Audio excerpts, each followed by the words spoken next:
एक स्त्री थी जिसका नाम मरियम था। वो उसके चरणों में बैठ जाती है और वचन सुनती है। मार्था आती है, यीशु मसीह से कहती है कि आपको कोई चिंता नहीं, आपने देखिए मेरी बहन ने मुझे अकेला छोड़ दिया है।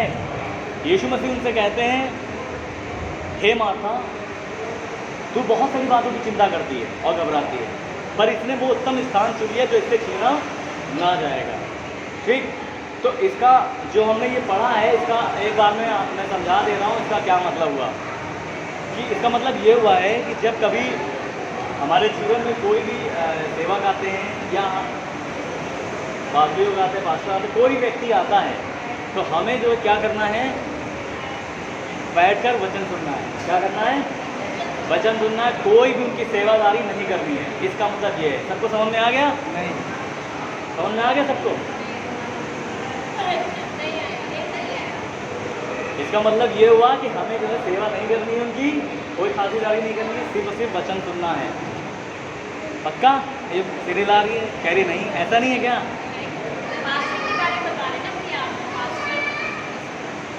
पास्टर हो या कोई मसीह का बंदा हो, हाँ, अगर कोई मसीह का बंदा हो, कोई समझा रहा है, सिखा रहा है, तो हमें खातिरदारी नहीं करनी, उनकी सेवा टहल नहीं करनी, उनके पानी वानी नहीं पूछना, चाय पानी नहीं पूछना, बैठ जाना है, कहना है लीजिए बाइबल, मुझे वचन सुनाइए।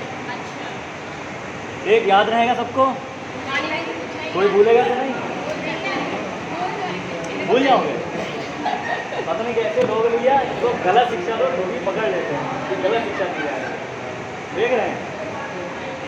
अब आते हैं सही शिक्षा पे। ये थी गलत शिक्षा। ठीक है, अब समझते हैं इसको। अब मेरा सवाल आपसे ये है कि मरियम और मार्था दोनों सिस्टर थी, ठीक? दोनों में से आशीष किसको मिली?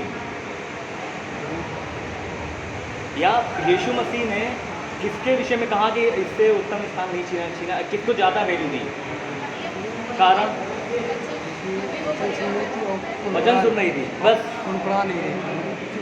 मार्था जो कर रही थी उसका कोई वैल्यू नहीं है।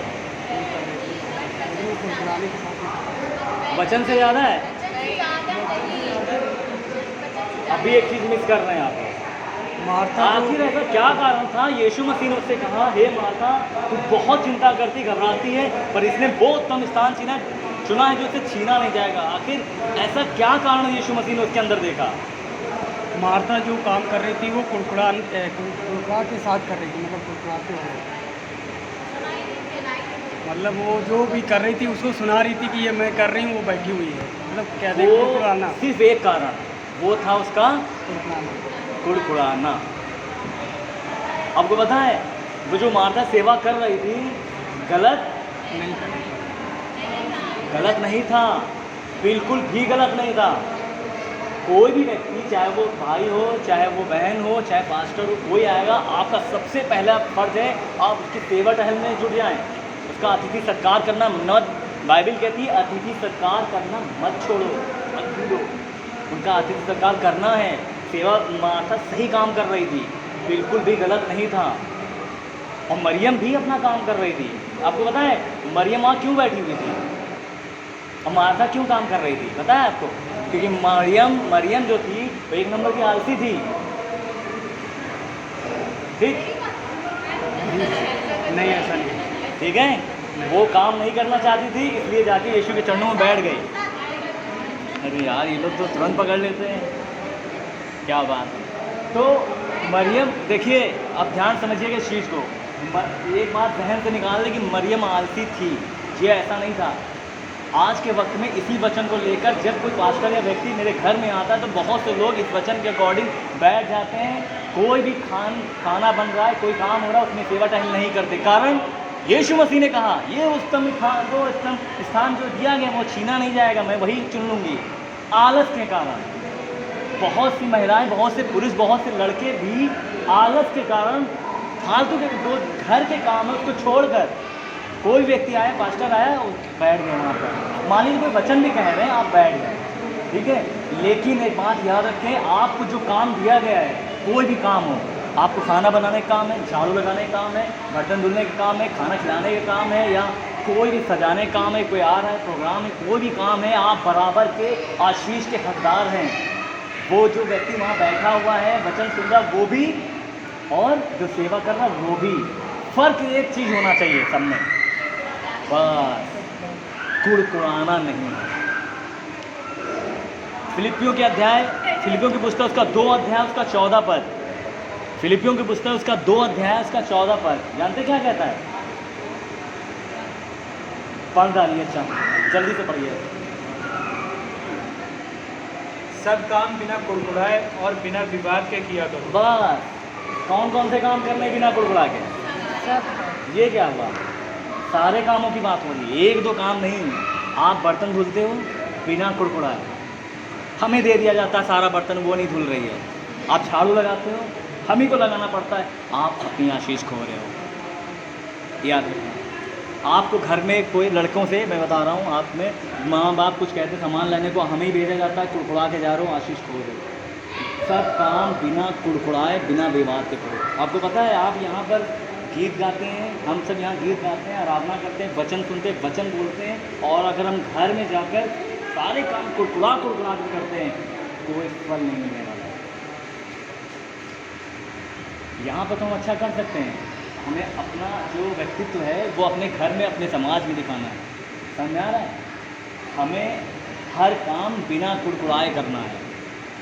याद रखिएगा, आपका घर का काम भी बहुत वैल्यूएबल है। मैं इसलिए कह रहा हूँ, गलत शिक्षा समाज में फैलाई जा रही है कि घर के काम को मत करिए, आप चर्च में आके वो काम करिए, वो आशीष मिलेगा। ये बिल्कुल रॉन्ग है, बिल्कुल ही गलत है, बेबुनियाद है। याद रखिए, आपका घर सबसे पहले आपको घर में काम करना है। जो आप अपने घर के प्रति वफादार नहीं है, आप कलीसिया के प्रति वफादार नहीं होंगे, आप यहाँ ढोंगपन कर रहे हैं। ढोंग दिखा रहे हैं, झाड़ू लगा रहे हैं, दिखा रहे हैं कुर्सी जगह, दिखा रहे हैं मैच सही कर रहे हैं, दिखा रहे हैं काम कर रहे हैं, गीत गा रहे हैं, चाहे झूम झूम के चिल्लाओ, चाहे झूम झूम के वचन प्रचार करो, कोई फ़र्क नहीं पड़ने वाला अगर हमारा व्यक्तित्व तो नहीं बदलता है। मार्था वो आशीष पा सकती थी, बस शर्त इतनी थी, वो दिखाती ना। ठीक, वो काम ज़रूरी है। याद रखिए, आज के इस वचन में मैं सिर्फ शॉर्ट में बस इतना समझाना चाहता हूँ कि कोई भी काम हो घर का, बिना कुड़कुड़ाए करना है। 2 बहनें हैं, मम्मी ने इनसे कहा तो वो कह रही इनसे नहीं, कह रही वो कह रही इनसे नहीं, हमें पढ़ना है, तुम जाके कर लो। कुड़कुड़ाना नहीं है आपको। ये वचन तुरंत याद करिएगा। अगर कोई भी ऐसे बात आती है, चलिए हम मनुष्य हैं, हमारे जीवन में आ ही जाता है, हम इंसान हैं, कभी ना कभी आ ही जाता है, हर काम मुझे दिया जाता है, कोई कोई ऐसे काम मुझे दिया जाता है जिसमें गुस्सा आती है, कुड़कुड़ाहटपन आता है, मुझसे ही क्यों। आप उस समय भूल जाइए, याद करिए फिलिपियों 2:14 लिखा हुआ है, सब काम बिना विवाद के बिना कुड़कुड़ाए करो। क्या होगा ऐसा करने पर? पढ़ें आगे, आगे दिया हुआ है।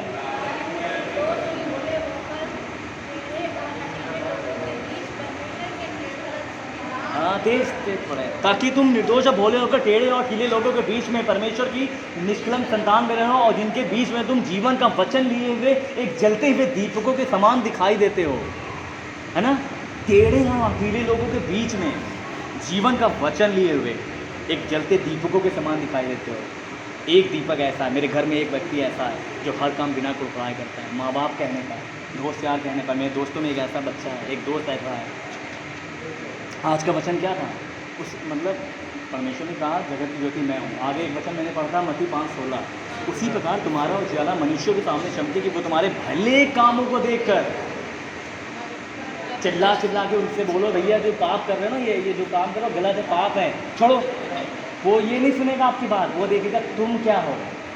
जिस व्यक्ति को आप सुसमाचार सुनाने जा रहे हो, वो सबसे पहले ये कहेगा, पहले अपनी दारू पीना बंद कर, गाली बकना बंद कर, मसाला खाना बंद कर, घर में लड़ाई करना बंद कर, तब मुझे आकर सुसमाचार सुनाना।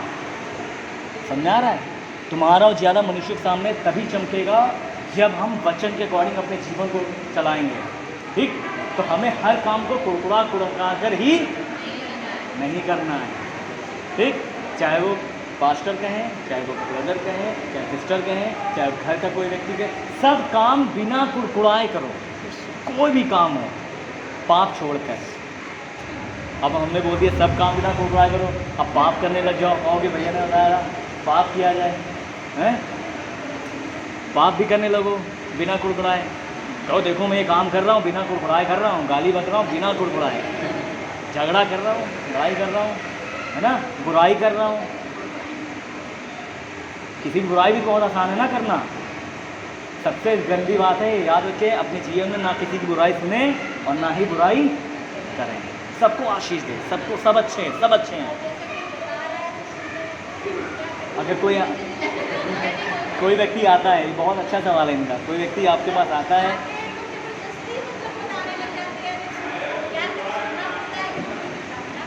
स्ट्रेट फॉरवर्ड बनिए।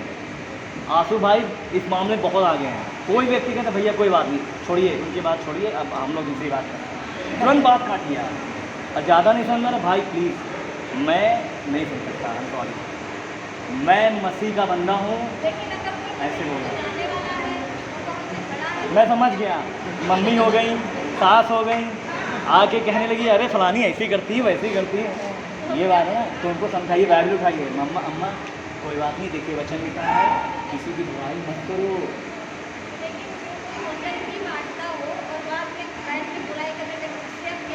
जो वचन बांटता हो, अरे तो उनके लिए बहुत आसान।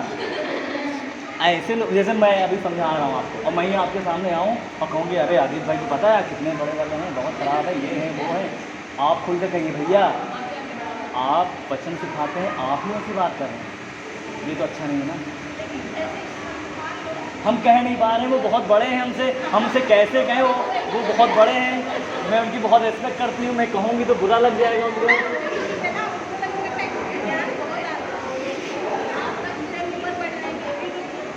देखिए अगर हो सके, ठीक है, हो सके तो आप बिल्कुल कहिए कि प्लीज़ भैया, प्लीज़ भाभी, please brother, please sister, please मत करिए, ये सब चीज़ें अच्छी नहीं। अगर हो सके, अगर नहीं हो रहा है, अगर ऐसी चीज़ नहीं हो रही है, आप उनसे कहिए भाभी अभी आ रहे हैं, भैया आ रहे हैं। मैं किसी की बात नहीं कर रहा, एक बात कर रहा हूँ, वहाँ तो उठ के चले जाइए। अगर फिर भी नहीं हो रहा है, मन ही मन प्रार्थना करो कि मन को बदल करो, मन को बदल करो, मन को बदल, ये करिए। लेकिन प्लीज़ आपका हक है, वहाँ पे बोलिए, कोई भी व्यक्ति क्यों ना हो, आप उनसे बोलिए प्लीज़। हाँ देखिए, कहिए कि देखिए हम कह सकते हैं भाई प्लीज़ बुराई मत करिए, छोड़िए, हम लोग अपना काम देखते हैं, मसीह में हम लोग हैं, ये सब बुराई अच्छी बात नहीं, छोड़िए, हटाइए। मेरा सिर्फ एक कहना है, अगर आप मसीह में हैं तो सच्चाई से चले, नहीं तो मसीह छोड़ दें। ढोंगपन बिल्कुल भी अच्छी बात नहीं है, बर्दाश्त नहीं है मुझे। ठीक, मैं चाहता हूँ कि आप सब मजबूत बने, विश्वास में, वचन में मजबूत बने, मसीह की शिक्षा में मजबूत बने, मसीह के जैसे बने, जैसा मसीह था। लोगों ने उनको पापी, शराबी, शैतान, पेटू, पियक्कड़पन बोला। आप कहीं बाइबल में बताइए यीशु मसीह ने फिर के कहा उनसे, है सुनो, तुम मुझे कहते हो, तुम खुद शराबी, तुम खुद पेटू? क्या यीशु मसीह ने ऐसा जवाब दिया? लिखा है वह गाली सुनकर भी गाली चुपचाप रहा। आगे उसी वचन में लिखा है पहले पत्र 2 अध्याय में कि वो हमें एक आदर्श दे गया, हमारे लिए एक आदर्श बन गया।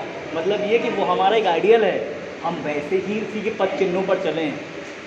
ठीक है, तो हाँ, आप कोई भी काम करें बिना कोई बुराई करें, चाहे घर का काम हो, चाहे बाहर का हो, चाहे ऑफिस का हो, चाहे घर का हो, या स्कूल का हो, कॉलेज का हो, दोस्तों का, कोई भी काम पाप छोड़कर बिना कोई बुराई करेंगे। याद रहेगा? ठीक, ये वचन फिलिपियों 2 अध्याय 14 आपको याद हो जाना चाहिएगा। आप लोग घर में पढ़िएगा इसको। ठीक है, ठीक है।